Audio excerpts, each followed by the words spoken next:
La relación entre Calles y Cárdenas era tal que Calles confiaba tanto en el futuro presidente diciendo: "Este muchacho no puede ser extremista, lo conozco mucho, me debe cuanto es, yo lo he hecho, lo he formado y le tengo tal cariño que al verlo experimento la misma emoción que cuando veo a mi hijo". Con esta confianza tan ciega, Calles nombra como candidato a la presidencia al general Lázaro Cárdenas del Río, lo que lo posicionaba prácticamente en el siguiente presidente del país controlado por el jefe máximo. Pero vaya sorpresa que se llevaría Calles años más tarde. Con la llegada al poder de Cárdenas, el gobierno norteamericano dijo que no intervendría en caso de que se afectaran intereses de particulares estadounidenses, lo que el gobierno tenía como ventaja al no preocuparse por alguna intervención del país vecino en las decisiones económicas y políticas de la nación.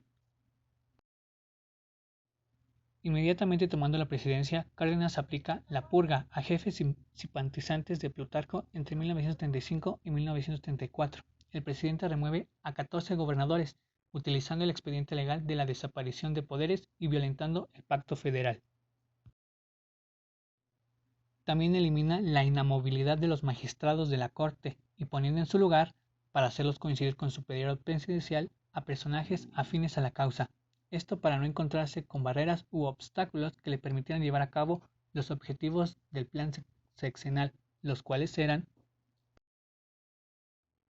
la educación socialista, el reforzamiento del intervencionismo estatal en la economía, la profundización de la reforma agraria y la colectivización del aparato productivo.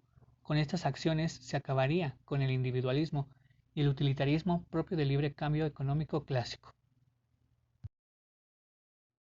Para 1910, 7 de cada 10 mexicanos dependían del campo, situación que no varía mucho en los años siguientes, pues en 1930 eran 6 de cada 10 mexicanos los que dependían del campo.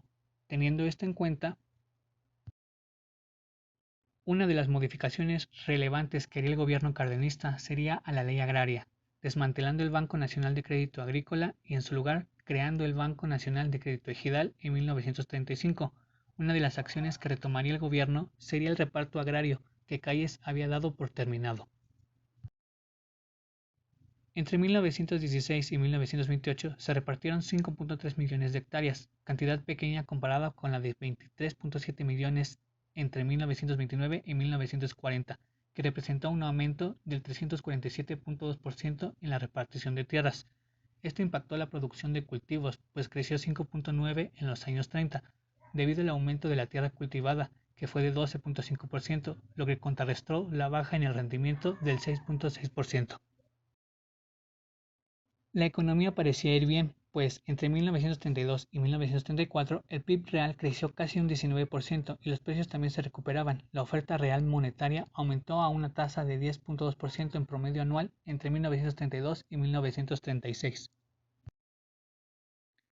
Pero en 1936 inicia un proceso de inflación que llegaría a una tasa anual de 25.9% en 1937, cosa que no afectó de manera negativa al crecimiento económico, pues entre 1934 y 1937 el PIB real aumentó 20% y el crecimiento de la industria aún más rápidamente en la economía. Todo esto hacía que la economía crecer a pesar de que presentara inflación y déficit en los ingresos públicos y la industria comenzaba a tomar importancia para el crecimiento económico. Este sector comenzaba a tener peso en la economía nacional, pues en los años 30 se convertía en el motor de la economía, lo que propiciaría la migración de la población a ciudades o sectores industriales que estaban iniciando. Este movimiento impactaría al salario, provocando presiones a la baja en los mismos.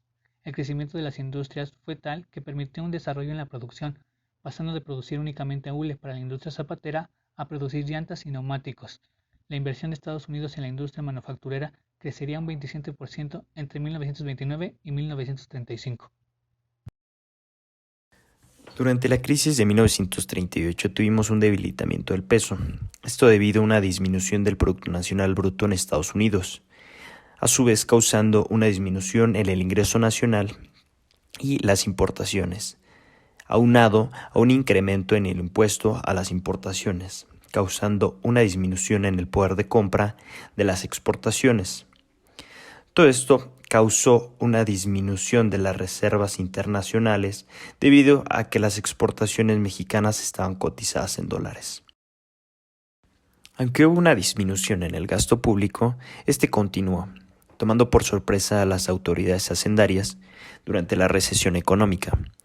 Para enfrentar la crisis externa y las consecuencias de la expropiación petrolera, el gobierno decidió flotar el tipo de cambio, sobregirar su cuenta en el Banco de México, pero no ejercer un déficit excesivo para evitar presiones inflacionarias mayores.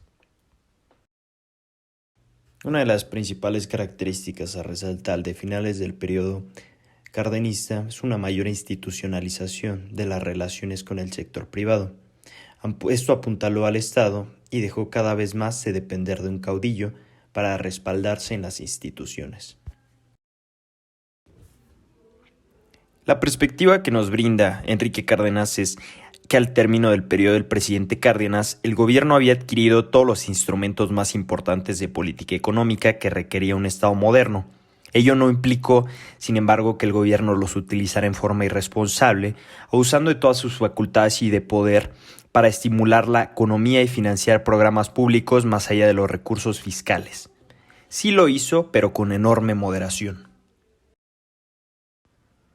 Ahora, desde la perspectiva de Jesús Méndez, la economía durante el periodo cardenista no ha sido estudiada en su totalidad, sobre todo a nivel microeconómico y sectorial.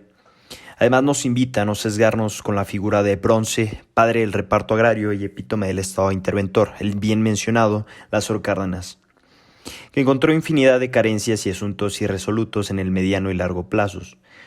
Unos los resolvió con atingencia merced a los recursos presupuestales con los que contó, otros los dejó para las administraciones posteriores, unos más para caracterizar a México contemporáneo desigual y poco avieso a aventurarse fuera del cobijo gubernamental.